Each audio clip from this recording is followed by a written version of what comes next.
Hello, everyone, and welcome to another episode of the Damage Report Lockdown Edition. We're in day X of this thing. I don't know how many it's been. Probably for you, these days are starting to blend together. But we do have something special today, and that is Michael Shure, who joins us now. Michael, welcome back to the show. It's great to be on the Damage Report at home. Yeah, exactly. It's been a bit since we've had you on, and I'll give previews of the stories for everyone in just a minute, but I know that over the last few months you've been traveling all over because of the presidential primary. I'm assuming this has been, like, for a lot of people, a very big change for you. Yeah, it has been. I mean, you when you're on the road, you're complaining that you're sleeping in lots of different beds, and you'd love to be back home in your own bed. Then when you get home and you're actually stuck to it, and you can't really leave your home, it really makes you want to go back on the road. And anyone who says they'd rather be home is lying. I mean, this is, if you follow politics like we do and you love this stuff, then being out there covering it is really the best thing. And it's terrible. It's terrible for so many reasons. That's probably least among them. But I do miss being out there covering this race, especially as it was getting to reaching a head there, and that's made it kind of difficult too. Yeah, exactly. It's very different. And it's also as we've transitioned away from a lot of the routines and traditions that make up our life, also the news is, fundamentally about one thing for the most part. We've got a few different things we're going to be talking about today, including the big Senate vote last night, Bernie Sanders, his sort of last stand to protect the sort of supersized unemployment insurance. So we're going to have some awesome video of that. We've got the most recent economic news, which is not looking good. Not surprising, but not good. Right. And Trump's press conferences. We're going to have a little conversation about what should happen with those, and a little bit more besides. So everyone who is already in the chat, thank you for joining us. As always, if you haven't already, please hit the like button to send this stream out to more people so that they can take part. One more heads up. YouTube, I don't know if they've already done this, but they are going to be switching over to defaulting to 480p for streams. So if you want to watch in HD, either today or very soon, you're going to have to start activating that manually in the little gear on the YouTube video. So if the quality is suddenly lower, that's probably what you're going to need to do. So just a heads up, either for today or very soon. Is that to me, John, or is that to everybody? No, that's to everyone, actually. So YouTube, I guess to manage the flow of internet, they're going to be defaulting to lower. It's still all available, but you have to sort of opt into it.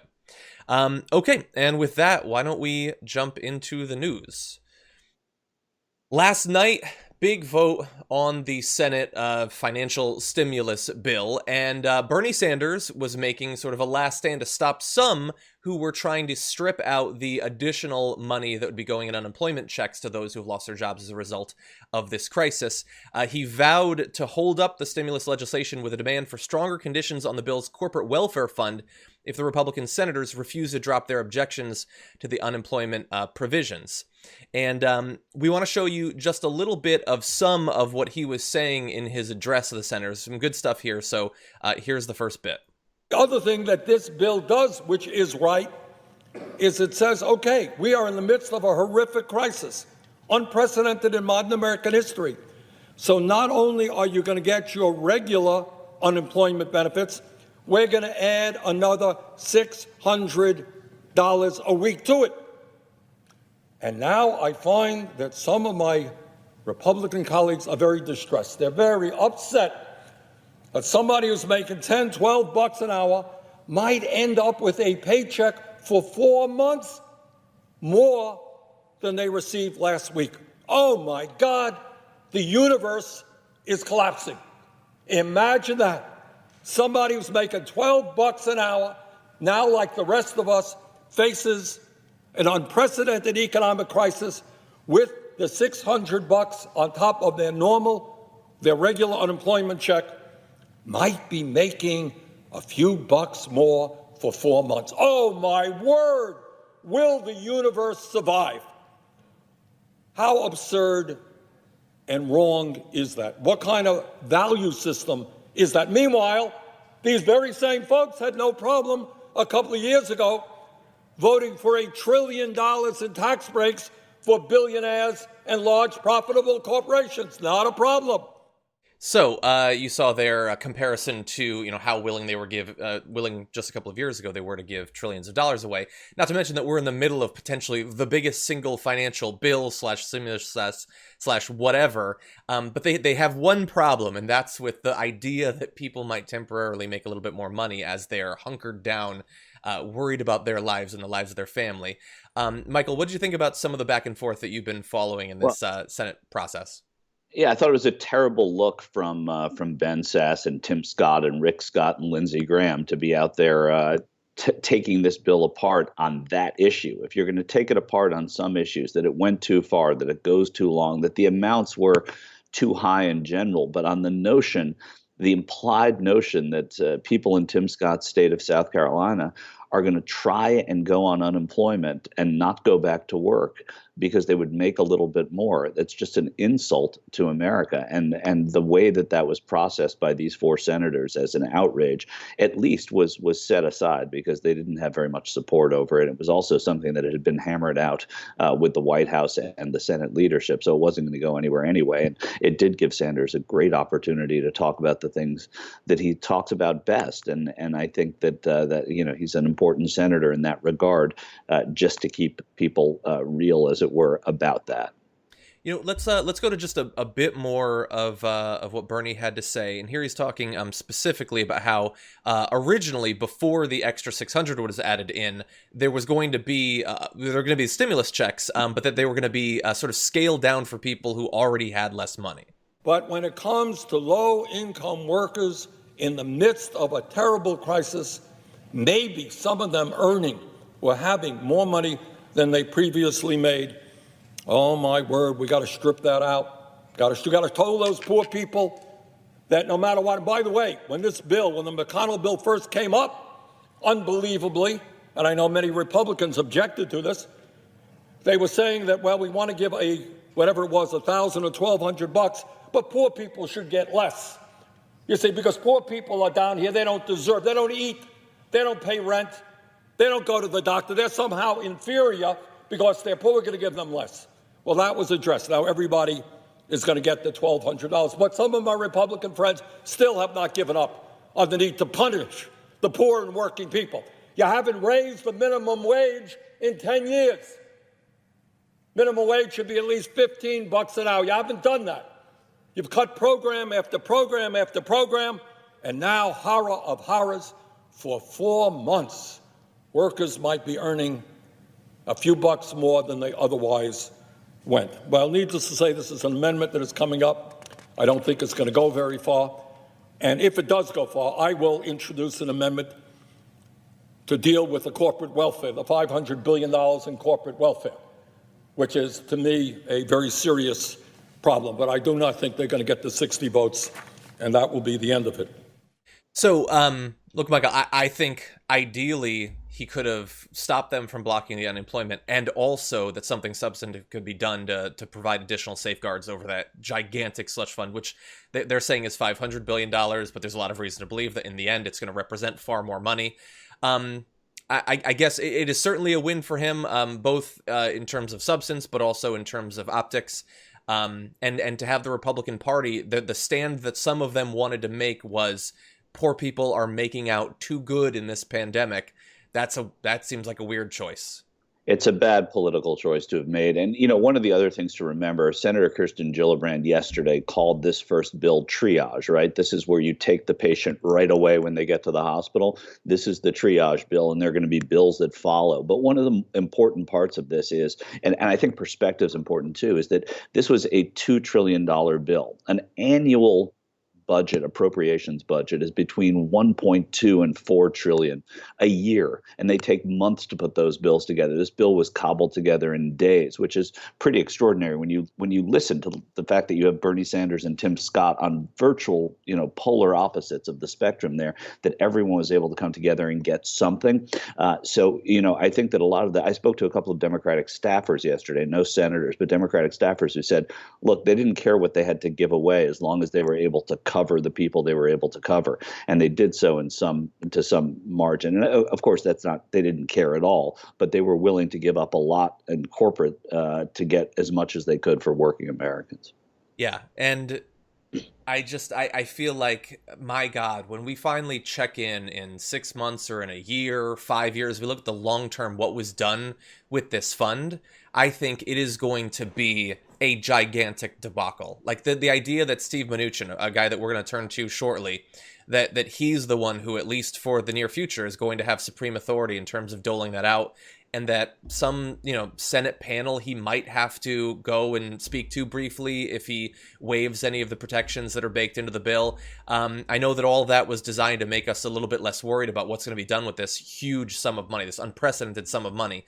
But I feel like it's at best minimal safeguards, and I don't trust any of the people that are going to be responsible for this money. Well, they do say there's going to be an inspector general, and those inspector generals, as a country, we have come to, for better or worse, trust them in these sorts of sort of oversight ways. That's the system we have in place, whether we like it or not. And it's probably better than Mnuchin, probably better than some of the people in the administration. We look back, the same arguments were being made in the bailout, not of the banks, but of the auto companies as well. And that people said, oh, this was, why not just let them, you remember Mitt Romney may have lost an election by saying "Let Detroit die," right? And so we as a country chose not to do that. We look back with great criticism of the way some of it was handled, but on balance, we saved the automobile industry, and that was important. So if this has any of that, but I do agree, there's a great deal of skepticism. Also skepticism because of who the president is and who the administration is, and the leadership is the leadership. But I do think that there are at least checks on the leadership. There don't seem to be within the administration. We need to talk about a relatively new show called the Republic, or UNFTR. As a Young Turks fan, you already know that the government, the media, and corporations are constantly peddling lies that serve the interests of the rich and powerful. But now there's a podcast dedicated to unraveling those lies, debunking the conventional wisdom. In each episode of the Republic, or UNFTR, the host delves into a different historical episode or topic that's generally misunderstood or purposely obfuscated by the so-called powers that be, featuring in-depth research, razor-sharp commentary, and just the right amount of vulgarity. The UNFTR podcast takes a sledgehammer to what you thought you knew about some of the nation's most sacred historical cows. But don't just take my word for it. The New York Times described UNFTR as consistently compelling and educational, aiming to challenge conventional wisdom and upend the historical narratives that were taught in school. For as the great philosopher Yoda once put it, you must unlearn what you have learned.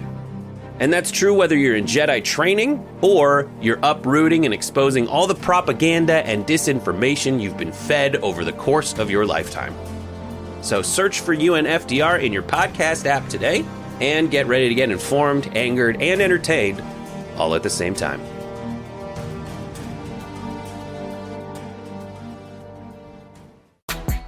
This morning, the stock market opened up, which was a little bit weird considering that the economic news that I was reading about seemed a little bit negative. Nearly 3.3 million people filed for unemployment benefits last week. Just 3 weeks ago, barely 200,000 people applied for jobless benefits, a historically low number. In the half century that the government has tracked applications, the most applications filed in a single week had been fewer than 700,000, so we are breaking records. And yet, Michael, millions are newly jobless. The stock market opened up.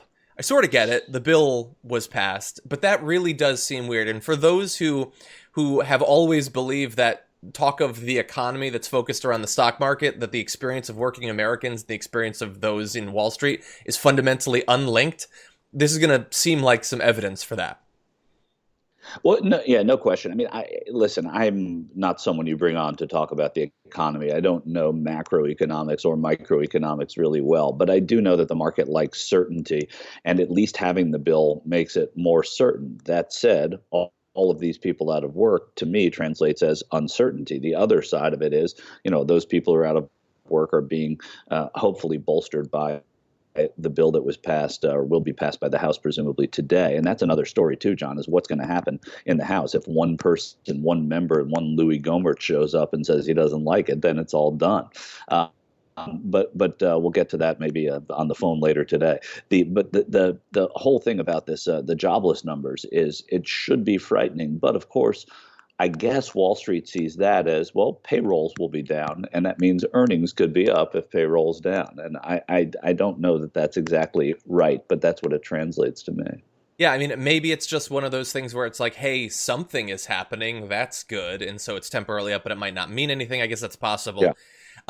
Just to put it in perspective for people who like visuals, this is the claims. That little blue bar on the far right, that stands out. Hopefully it will begin to drop, but we'll see. Crazy, right? It's insane. It's like, if you accurately render this to scale, it's nonsensical, effectively. But I don't know. I'm no more of an expert on the economy than you are. I look at this news and it seems bad, but hey, maybe I'm wrong, because Steve Mnuchin, he seems to think it's not particularly relevant. And that's literally what he said. Let's watch. I'm curious as to what your thoughts were when you saw that 3.283 million number this morning.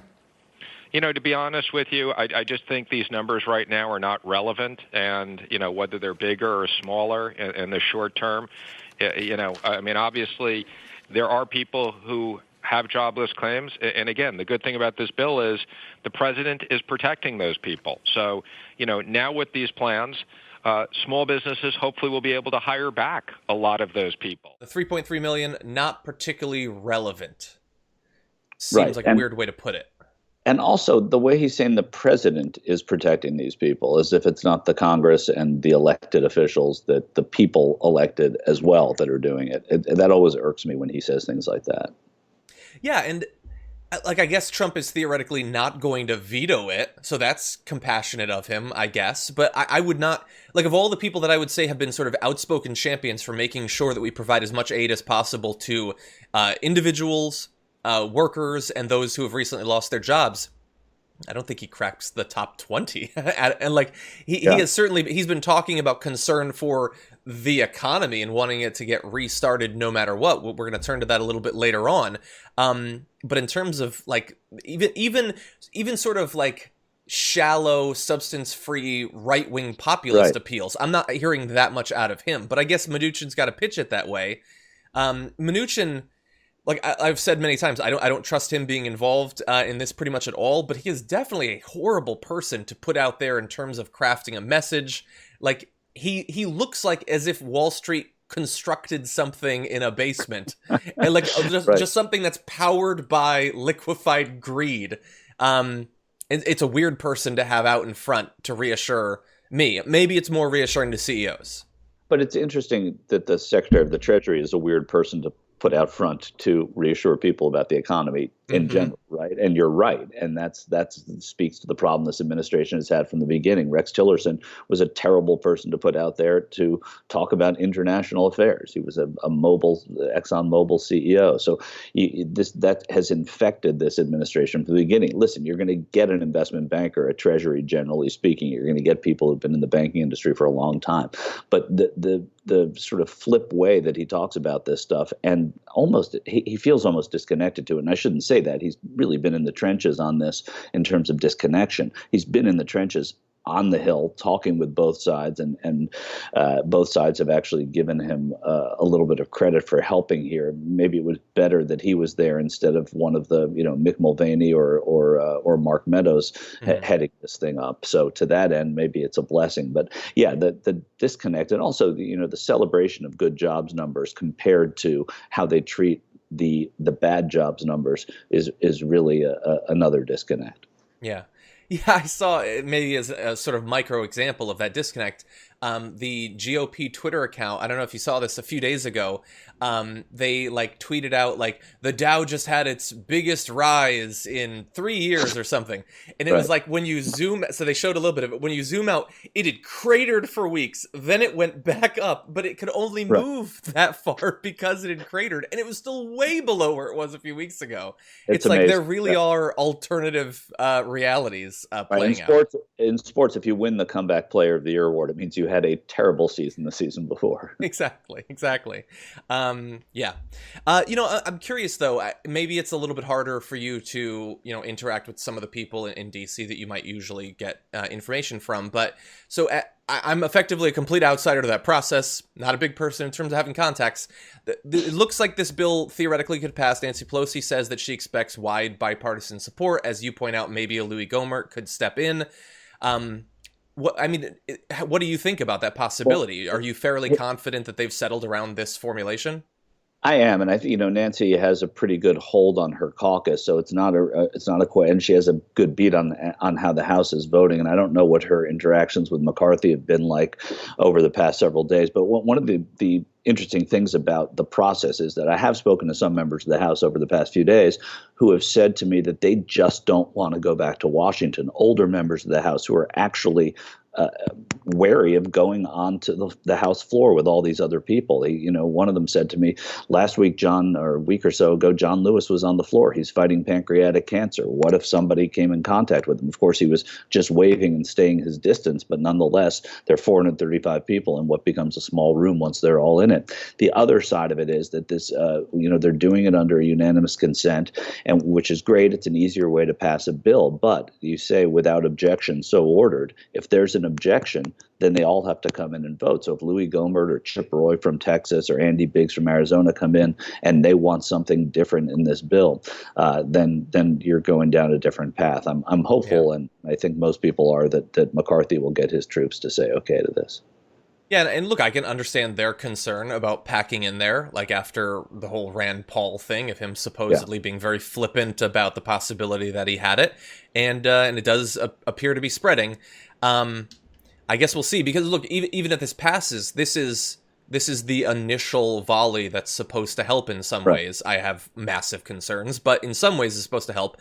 But it's not like we're not good on Easter. And I know we're going to talk about that a little bit later, but things are only accelerating at this point. And so hopefully they're ready for something, either remote voting or whatever. But we have to have a functioning democracy, even if we don't necessarily have a functioning ability to transport ourselves around and congregate.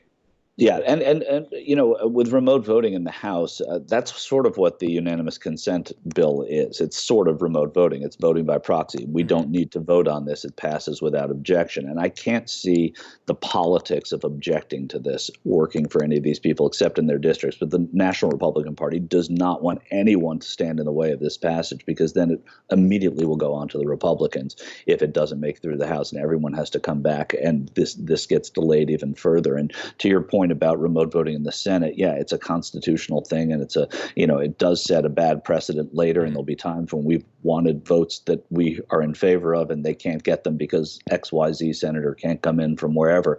But there is a bill that's being put up right now by Brian Schatz of Hawaii, the Democrat, who is going to try and get some sort of method, of course, from Hawaii, so he doesn't have to fly in as much, but some sort of remote voting put in. Yeah.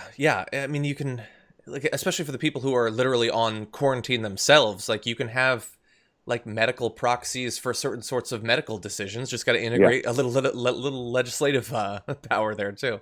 Right. Okay. So let's sort of lighten. But how do you vote on it? That's a good point. Yeah.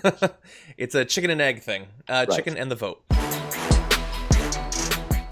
We awoke to interesting economic news. Millions have recently lost their jobs, and it's possible that the claims will be far higher. That's what we know now. Fox and Friends also greeted this new news, and Ainsley Earhart talked about the way that all this is affecting businesses and individuals around her. What's interesting, too, we're talking about this, and every day we're talking about different topics because we're moving in, hopefully, the direction of getting to where China is now or South Korea is now, and just getting some improvement. But I was thinking, I live in the city. You can't go back to the city. You can, but I don't want to, because I don't want to be around the area that's infected the most. But I'm thinking, all the bills that are stacking up at my apartment, We've got to think about that kind of thing. If you bought clothing before all of this happened, if you want to return it, are stores gonna waive that 30-day period where you can get your money back if you need to return something? These are all the things. People are staying home.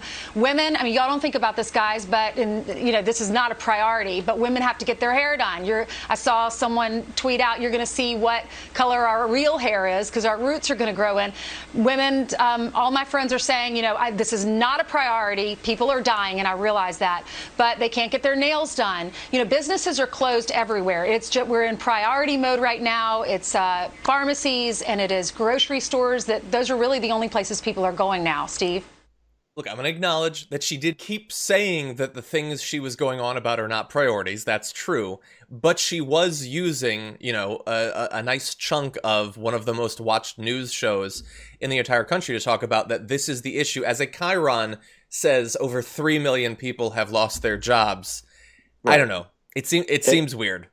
It's also a priority for her. She wouldn't be talking about it. Right. Mm-hmm. I mean, she wouldn't be thinking about it. She's giving herself that little disclaimer of, no, I'm not really thinking about it. I know this isn't important, but, it's absurd. It's some of the most embarrassing seconds of television I've seen in a long time. It was so disconnected. And I can't imagine anyone who doesn't think that. And I don't know anyone who wouldn't think that. But maybe it's because I don't know very many people who watch Fox except those who have to.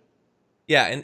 And look, for regular individuals who are on lockdown, the fact that a lot of what they have come to expect out of their lives that they can't do, I have a lot of empathy for that.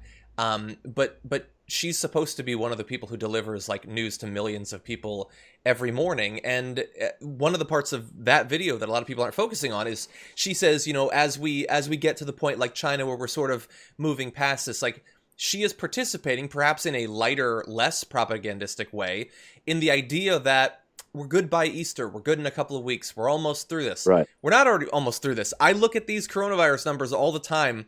We have shot up by more than 7,500 cases so far today. We blew past 1,000 deaths. We're now above 1,100. We're duking it out with Italy for the most cases. And both of us are going to pass China very soon. It's not tapering off. It is, in fact, still accelerating, and everyone acknowledges that these numbers do not really represent anything. They represent the people who have been tested, but we know that across huge sections of the country, many people are not being tested. Those with milder cases probably never will be tested, and yet the numbers dead continues to rise. No, that's right, but it's just I'm sorry, going back to her, and these numbers do continue to rise, and the Easter thing is as absurd as we know it is.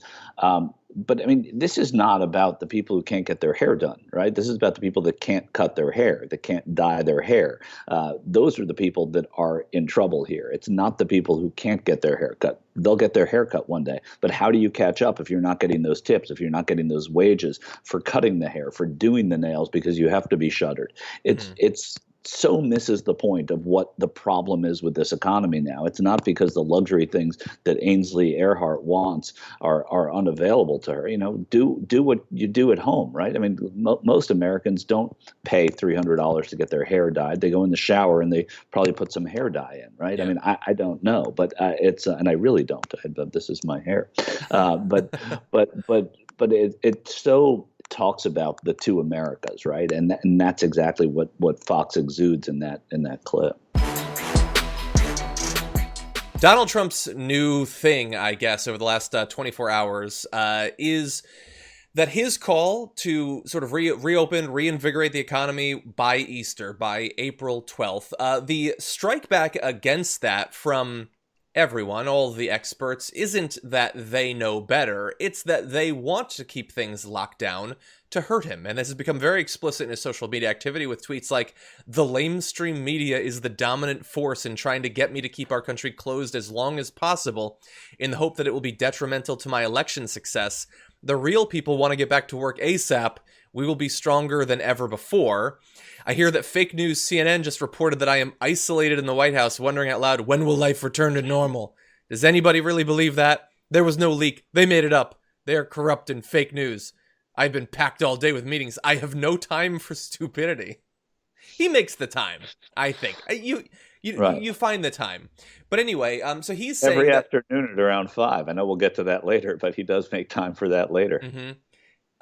Yeah. So like I've been raising concerns ever since I heard him bring up this beautiful timeline of Easter. There's nothing medical that's going into his decision for that date.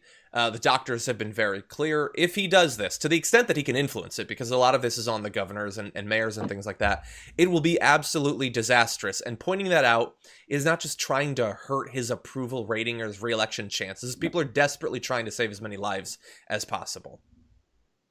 Yeah, and it's not only that, it's that you hear this not just from the doctors who are beside him, you hear it from medical professionals everywhere. You also hear it from virologists who trace these things, who say, the president's talking about, oh, maybe in rural parts of Texas or Iowa or places like that, we can get back to normal before the cities do. That's what he's going to look for, one church that congregates on Easter Sunday and say he was right. But these virologists are saying just because it's not in Iowa or rural Texas now, it's going to get there if we're not careful. And so the places that the president thinks that he could possibly have that happen are not even out of danger at all. And so it just totally misses it. The governors know, Republican and Democratic governors know he's missing it. The doctors know. It's optimistic. It's a bad play by the president to go specific, but George Bush stood before mission accomplished, and that's a little bit what this reminded me of the other day. Yeah.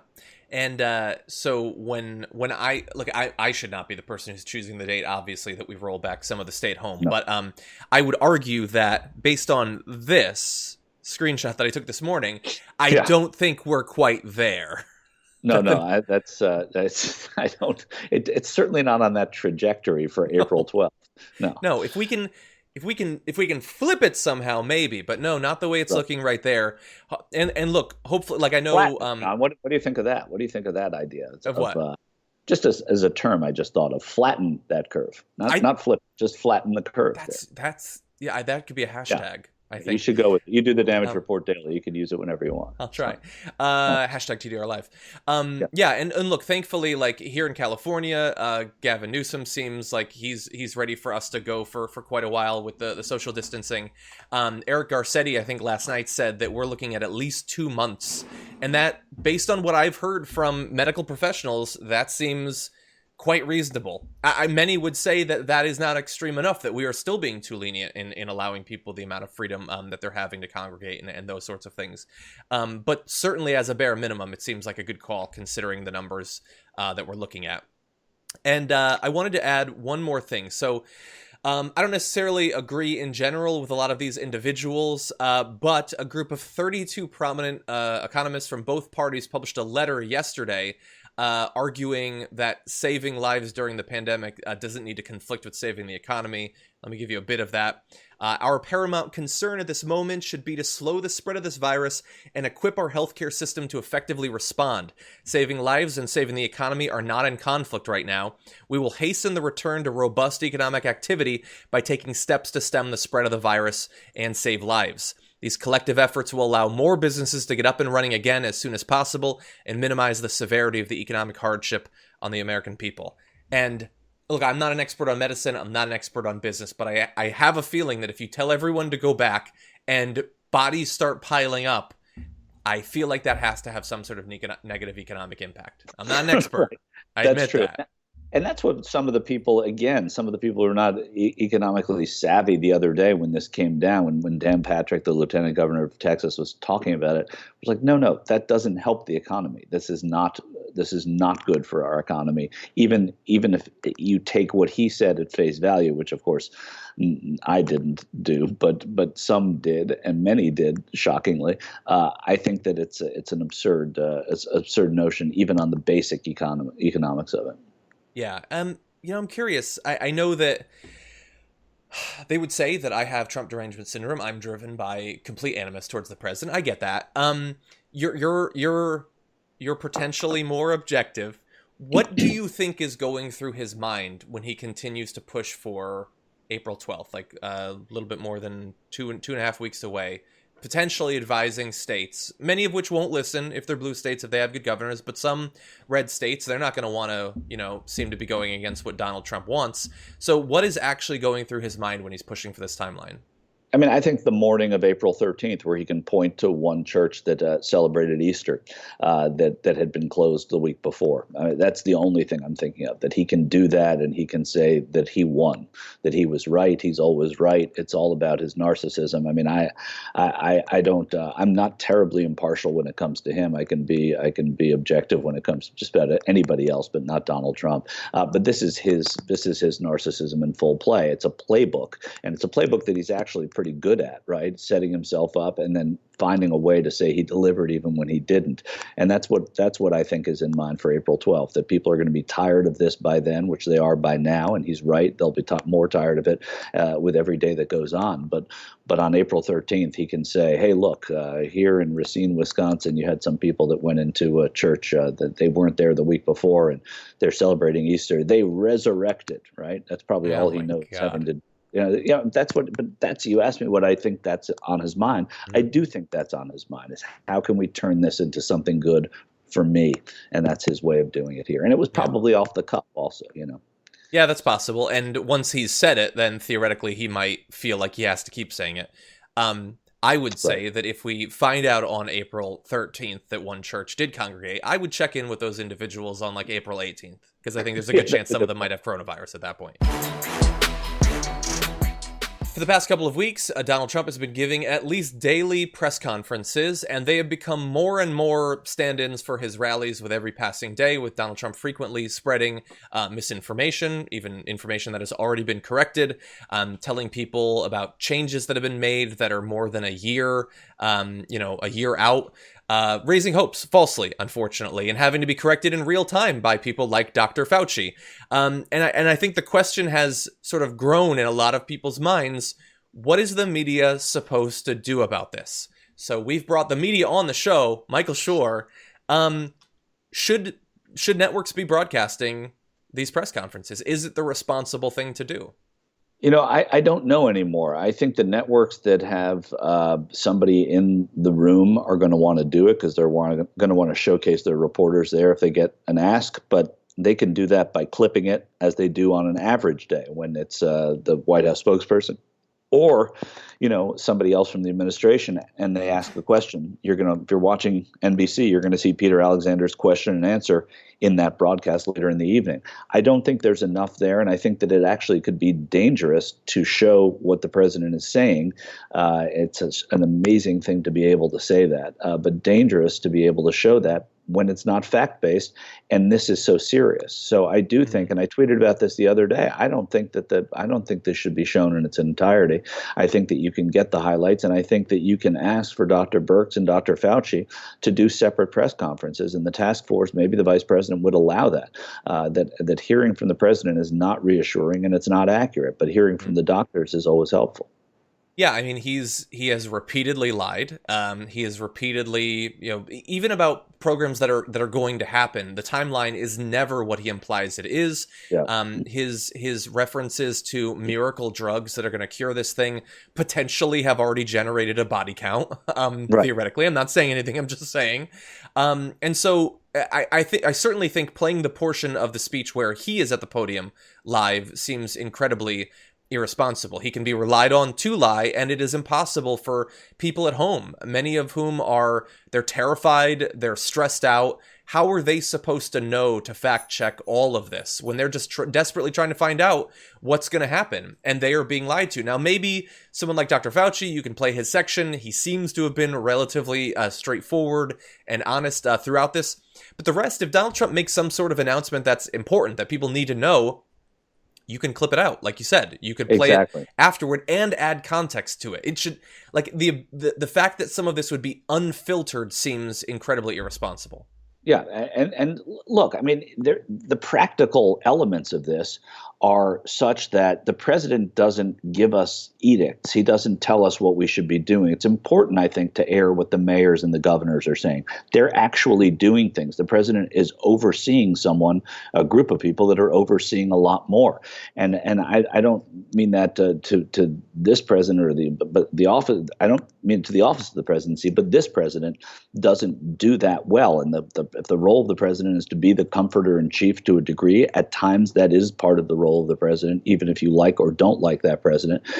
This guy doesn't do that. He doesn't know how to connect on that. And so you're not even showing the part of even Peter Alexander, going back to him, he asked a question, which I said was a layup of a question, right? Mm-hmm. What can you tell the people to make them feel better? And the president thought it was a nasty question. It's a beautiful question for any president, right? I can't think of my least favorite presidents and my most favorite presidents, any of them not just, embracing that opportunity to say, hey, listen, this is bad. We're in this together. We're going to, whatever it was. And I promise you that we're on it and we're going to take care of you. Something like that. This president doesn't know how to deal in that kind of platitude. I don't think it serves any purpose. I don't need to watch it. I don't think anyone in America benefits from watching it. And one more thing on this, John. The other day, the president left the podium early and he did it yesterday as well, but he left Mike Pence there to carry out about 7 or 8 more minutes of the press conference. And forget what you think of Mike Pence, because even though I can't forget what I think of Mike Pence, you watched somebody who was so vastly different. It was comforting just to watch somebody take the questions, answer them, defer as presidents and vice presidents do, give the question to somebody else. It felt like there was some semblance of control and normalcy there. And I think, in a big picture way, that's kind of what America has been saying in this election. Whatever normalcy was, we want it back in some way. And I saw that in a moment in Mike Pence. And that right there made me say that I don't think we should be showing these press conferences at all anymore. I want to read a comment I saw from Ted Koppel. Training a camera on a live event and just letting it play out is technology, not journalism. Journalism requires editing and context. I recognize that presidential utterances occupy a unique category. Within that category, however, President Trump has created a special compartment all his own. The question clearly is whether his status as President of the United States obliges us to broadcast his every briefing live. No more so than you at the time should be obliged to provide your readers with a daily verbatim account. And I understand that for some of them, it's like a big ratings thing. A lot of people are watching. A lot of people go to his rallies. That doesn't make it right. It doesn't make it journalism. If you want to play the things that he says that are untrue and immediately correct them, I think that that's responsible. I think you should definitely do that. But yeah, the idea that you would just play it, it's the rallies in 2016 all over again. It's exactly what he wants. It's in the run-up to an election. It seems supremely irresponsible, particularly when the information he's providing could get people killed. No, that's true. And what you said is true. And what Koppel said is true. And others have said it. Karen Tumulty said it. This is just stand-in for what he's not able to do on the trail. It's a huge advantage for him. He's got a captive audience for sure. And people are, that it's the advantage of being the president, obviously, and running for re-election. But everybody can watch because nobody has anything else to do right now, right? So you're looking at your television or your internet or your phone or whatever it is. And you're also looking for a glimmer of hope. And when he offers Easter, some people say, oh, my God, thank you. That makes me feel a little bit better than I did before I watched this, even though there's so much untruth in there. And you're right. I mean, a lot of these networks, and I'm saying MSNBC specifically because I've been watching their coverage of it the most, but they'll come out of that press conference and they will go right into what the president said that was accurate and wasn't accurate. CNN, I believe, has been doing the same, but I haven't been watching them as much. However, if you could somehow find a time and the technology is there to sort of ring a bell every time he says something that isn't truth, to immediately fact check it, that would also be a spectacle worth watching too. Like pop-up video. Right, exactly. Well, yeah, to an extent, yeah, but you have to be able to like really, have your researchers doing it really quickly. Yeah, exactly. And by the way, NPR member station in Seattle, KUOW, they have announced they're not going to be covering it live. They're going to revisit the decision on a daily basis, but they documented a few just obvious lies that he's told that have been very consequential, and so they've made that decision. I would like to see that spread. Yeah, likewise. Donald Trump is apparently incredibly angry about a new Priorities USA ad that's been running. In fact, he's trying to stop it from playing because he says that one section of the ad is untrue. Here is the video, and we will go over the facts after this. The coronavirus. This is their new hoax. We have it totally under control. It's one person coming in from China. One day it's like a miracle, it will disappear. When you have 15 people, and within a couple of days it's going to be down to close to zero, we really think we've done a great job in keeping it down to a minimum. I like this stuff. I really get it. People are surprised that I understand it. No, I don't take responsibility at all. Priorities USA Action is responsible for the content of this ad. Yeah, so there's some issues there. The part that they are taking issue with, and which is that part? The one that they have a problem with, it's where he's quoted as saying it's their new hoax, and they say, and this has been all over the place. It's that he wasn't saying that coronavirus is the hoax. He's saying that the Democrats attacking him over it is the new hoax, and that makes it not a true attack to say that he claimed it's the hoax. And some fact checkers have agreed with him. Yeah, that's totally inaccurate because the president, when he was out there first, was saying that the idea that this was going to grow into something that they missed the boat on it was a hoax, when in fact that was not, as we know, I don't need to repeat that, was not a hoax. So it's amazing if we were to take things out of political ads that weren't true, what the Trump ads would look like. I mean, that would be anything we've seen before. Yeah, and by the way, I want claims to be true. I just think it's such a bizarre, hair-splitting sort of thing. He went in front of a crowd of thousands of his fans and said, coronavirus Democrats, hoax. Right. What do we expect they are going to come out of that thinking? Like when he was calling like the impeachment a hoax, he wasn't implying that the Ukraine impeachment didn't exist. He was saying, you don't have to take this seriously. It's not based on anything. And he is giving people that same idea around the news around coronavirus. And we know now, I just saw a CBS YouGov poll, the media, 14% of Republicans trust the media on the coronavirus. Why? Because of these sorts of statements. The fact that Fox News and Donald Trump has been telling them for literally months now that you can't trust the media when it comes to the spread of the pandemic.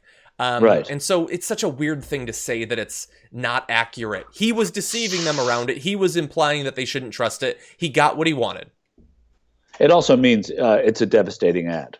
And he knows it's a devastating ad. It is really it's a totally devastating ad. Yeah. And we have one more I want to play. Let's see. This is a Joe Biden ad. Let's see what we think of this one. You will probably go through a process and you'll be fine. Be calm. It's really working out. A lot of good things are going to happen. Dr. Fauci said earlier this week that the lag in testing was, in fact, a failing. Do you take responsibility for that? Yeah, no, I don't take responsibility at all. But you did disband the White House Pandemic Office. So what responsibility do you take to that? Well, I just think it's a nasty question. And on a scale of 1 to 10, how would you rate your response to this crisis?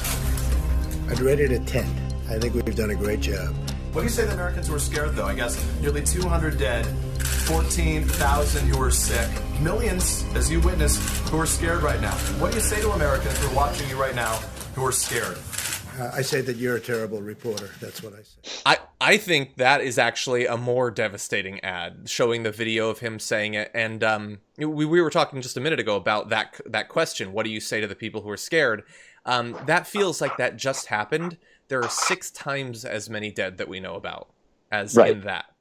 Yeah, no, and you're right. I mean, that ad is spectacular too. I think when you look at, that's a lot of stuff that we've seen. We hadn't seen it compiled if we're going to nitpick about the ads, but that ad is amazing as well. And again, you're seeing it in real time. You're watching that calendar across there, and how he has made that change in such a short period of time, and nothing has happened except it's all gotten so much worse.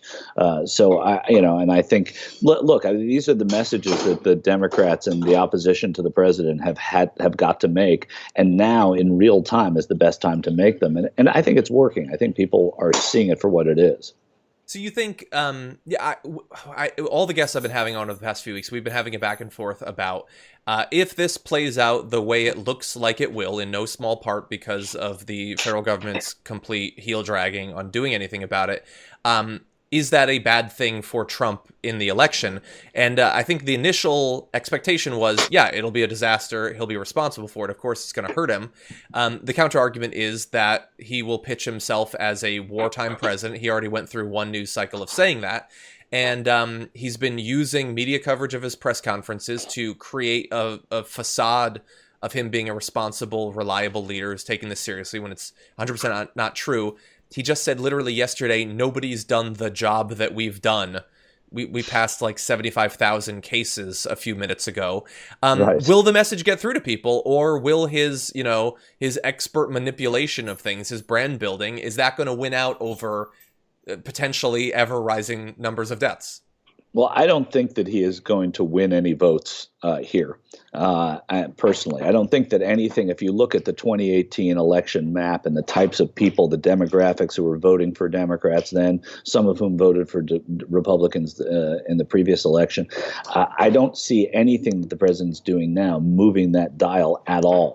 So what I do think is going to happen is that you're going to have a president who is involved and is going to spin the wartime thing. But if you're losing the war, wartime presidents who lose don't necessarily win elections either. So I think, that there are a lot of people that are skeptical of calling this a war. Look, his poll numbers have gone up a little bit, but surprisingly little. I thought they would actually go up quite a bit more. He's in everybody's living room. He's the president, and there's a crisis. And when you look at sort of the history of the rally around the flag effect in polling in America, you find that Jimmy Carter during Iran spiked way much higher than Trump has here. John Kennedy in the Cuban Missile Crisis, all the way up high. And then both of those men came tumbling down. I imagine Trump, never having gotten that high, is going to come down even further because of this. I don't see that this plan that the White House has put together on a political side is going to be helpful for them. I don't know how much it's going to hurt them among the people that support them, but I don't think it's going to win them more voters. Yeah, and those sorts of ads, like we just played two. I think they were both good. I think the Biden one was probably even more effective. We've seen other ads that are sort of similar, just the playing his quotes. And the thing is, how devastating those are, they are going to be so much more devastating as the days continue with the trajectory that we're on. Like, and now add in his, we're going to be good by Easter. They're going to give us an update on the numbers on Easter. And he is just baking in such a horrible, horrible appearance of his response. That I expect we're going to see a lot more ads like that. Yeah, I hope he wins this war. I really do. I hope that we have to run against a president, that America has to try and dethrone a president who should have been, for whom there are many reasons to get rid of, not just the coronavirus. Let that be his one victory, and I think we'll all be fine. I agree. Michael, thank you so much for joining us. It was great to have you on. Hopefully, we can check in periodically as this lockdown continues, especially because I'm going nowhere, Johnny. Okay, at least for a couple months, it looks like. Right, exactly. Yeah. Okay. Well, thank you very much. All right. Talk to you later. Last night saw another vote on the Senate reform bill. We've been talking over the past few days about some of the inclusions in it, but I've acknowledged along the way that I am anything but an expert on these sorts of things. So, you know what we did? We went out and we got an expert, and that expert joins us now. Senior reporter for Reveal at the Center for Investigative Journalism in San Francisco, and two-time Peabody Award winner, Aaron Glantz. Welcome to the Damage Report. It's good to be with you. Thank you for having me. Very glad to have you on. And so I'm curious, as someone who has been obviously tracking this very closely, as well as previous bailout efforts like after 2008, what's your initial read of this first piece of legislation? What do you think about its inclusions and what's not actually inside of it? Well, I mean, the first is it's gigantic. And we're going to look back at this moment many years later and see that this is the biggest government intervention in the U.S. economy since the Great Depression. The trillions of dollars that are being thrown around, potentially $6 trillion. The stimulus under Obama was under $1 trillion. So we're talking about an order of magnitude greater. We're talking about a bill that was passed with not a single committee hearing. And where we are being asked to trust the Treasury Secretary, Steve Mnuchin, who is a vulture capitalist, who made $1 billion thanks to the government during the last recession, while he foreclosed on 100,000 families, including 23,000 seniors. We are giving him enormous discretion in terms of how the bailout money is spent. Mm-hmm. And so, for me, that's the main concern that I have. Obviously, there's a lot of things put in there that could be very good for consumers. For example, the massive expansion of unemployment benefits up to 100% of salaries, the checks that are going to go out to folks. But there's certainly a lot here for Wall Street.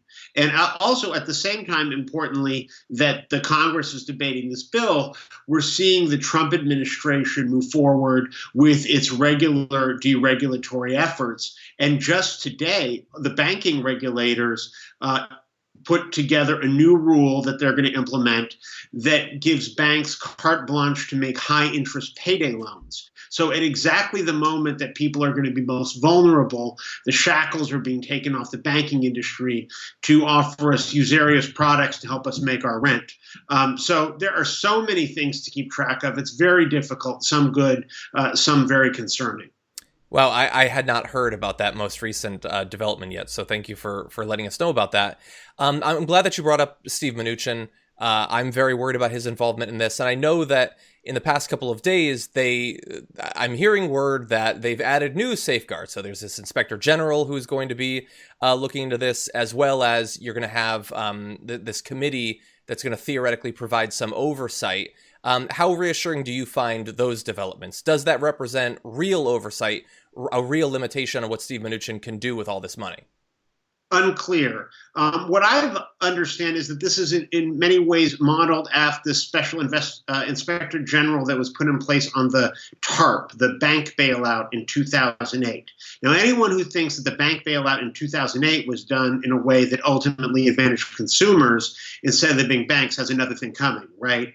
And one of the problems with that was that the government gave all the money to the banks. And then after the fact, there was this inspector general who went in and investigated to make sure that they were following the law. And so my understanding is that we're going to end up with something very similar this time, where there is going to be a special inspector general. There's going to be a special pandemic oversight panel. So there's going to be really an ability to get in after the fact and evaluate if things were done correctly. But we need something in real time. We trust Steve Mnuchin to give out all this bailout money to corporate America, and then afterwards investigate if he did a good job. We need oversight in real time to make sure that hundreds of billions of dollars are, given out correctly.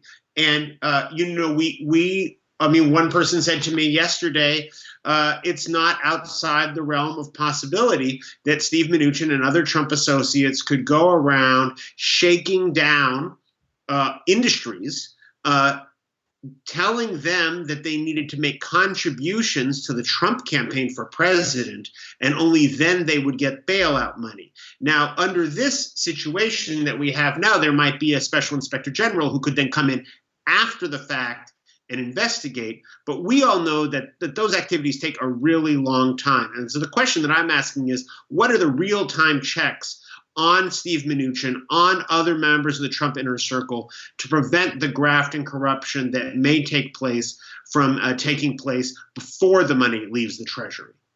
Yeah, and you investigated afterward. They still had the money. They still spent the money. In your example, they would have still spent the money already in the campaign. It might be long past the campaign for some of this investigation to actually play out. And so, I don't want these responsible news outlets to do stories about the corruption they've uncovered 2 years from now. I want it to be stopped so that we don't actually have the corruption. And unfortunately, it looks like... Right, where are the checks and balances? We're operating in a situation right now, which is, it's unforeseen in our nation's history, right?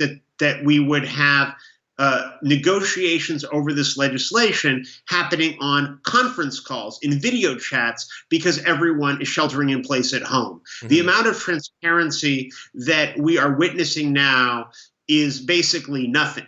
compared to what we would usually see. And so when you know the characters in the Trump administration, you know Steve Mnuchin, the Treasury Secretary, is a vulture capitalist who took the taxpayers' money to run a foreclosure machine in the last recession. You know that Wilbur Ross, the Commerce Secretary, is a vulture capitalist and a bankruptcy expert whose whole career before government was basically extracting maximum profit for himself out of distressed situations. We know that the president's oldest friend, Tom Barrack, who introduced him Ivanka at the Republican convention and planned his inauguration, that he is a contrarian investor and vulture capitalist. So we have all these people swimming around the president in his ear, helping him make policy, leading the rescue effort.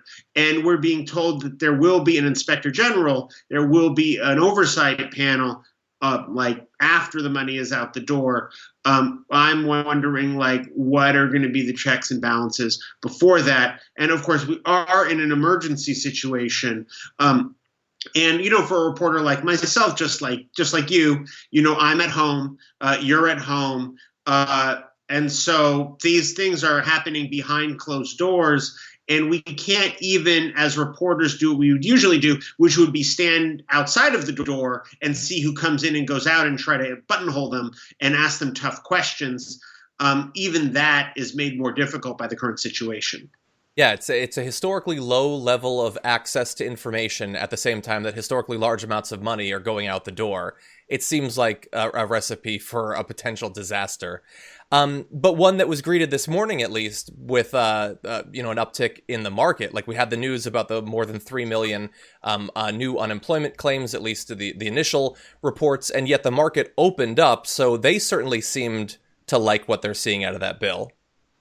Well, I mean, we have to be happy that Congress and the president are doing something and going to try to rescue the economy. And I think that, all of us, the worst thing that could happen would be that no help would be on the way. And we do see kind of a mix of bailouts for Wall Street and bailouts for the American people here. We also have to keep our eye not only on Congress and the president, but also on the Federal Reserve and the federal banking regulators. I was mentioning earlier how the Trump banking regulators have basically taken the handcuffs off of payday lenders. Another thing that's happened is that the Federal Reserve, which again it's stacked also with Trump appointees now, we have to remember, has given the go-ahead to buy up mortgage-backed securities now on commercial mortgage-backed securities. And this coincidentally happened right after Tom Barrack, the president's old friend, who is heavily invested in commercial mortgage-backed securities and was worried about a margin call and his whole business collapsing, tweeted for the first time in 4 years over the weekend, asking for action. And magically, before the markets opened on Monday, or just as the markets opened, the Fed intervened and said, yes, they will stop buying up this debt. So for your viewers who are like, what does all this mean? It means that if there's a shopping mall, right, which right now, because of the coronavirus, is empty, that there is nobody going to the shopping mall, every store is closed, all the tenants in that shopping mall are not able to make their payments. So Tom Barrack, the president's friend, is a Wall Street guy who's holding that paper, right? And he doesn't want to default on his loan. So what's happening now is that the Federal Reserve is going and buying up that debt, basically giving a bailout to people like Tom Barrack with no involvement of any of our other elected officials. And there's so many of those types of things going on right now that we can scarcely keep track of it. And it all includes an incredible amount of jargon. So I was on the phone yesterday with, academics and other experts, having them walk me through some of these very complicated things that our federal banking regulators are doing right that are causing tremendous amount of money to change hands with no understanding or sunshine to the American public. Yeah. I myself, I've been tracking as much as I can, and it's hard to keep up with some of it. I'm curious from your point of view. We've talked a bit about some of what they're already doing. What are some of the next steps that you'd like to see, assuming that they figure out a way to do their sort of remote voting that they're probably going to need to do in the very near future? What should be the next step? And also, do you think that they will take it? Well, I mean, there's so many unanswered questions here that I'm looking for answers on. For example, one good thing that's happened is that we have eviction moratoriums in many parts of the country now. And we have Fannie Mae and Freddie Mac and HUD, which own the vast majority of residential mortgages, all putting foreclosure moratoriums on and announcing forbearance, meaning that if you are impacted by the coronavirus, you don't have to make your payments right now. So that is all very good news. It also raises a lot of questions, like how does somebody access this forbearance program? When the forbearance runs out in a few months, will it be extended? If it's not extended, are you going to have people who are out of work facing gigantic balloon payments? If you have tenants who have an eviction moratorium in place, right? And they're not able to pay their rent.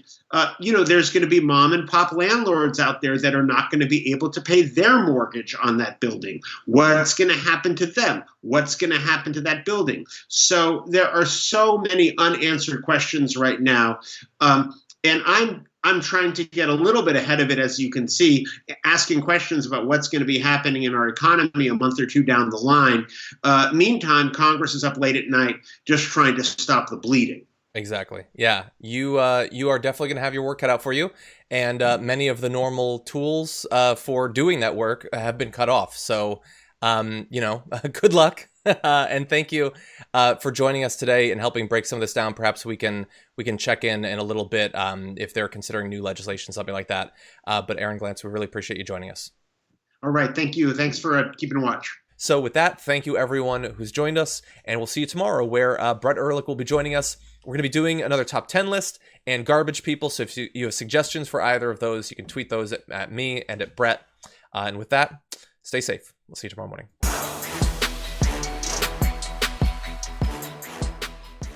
Thanks for listening to the full episode of The Damage Report. Support our work, listen ad-free, access members-only bonus content, and more by subscribing to Apple Podcasts at apple.co/TYT. I'm your host, John Adarola. I'll see you soon.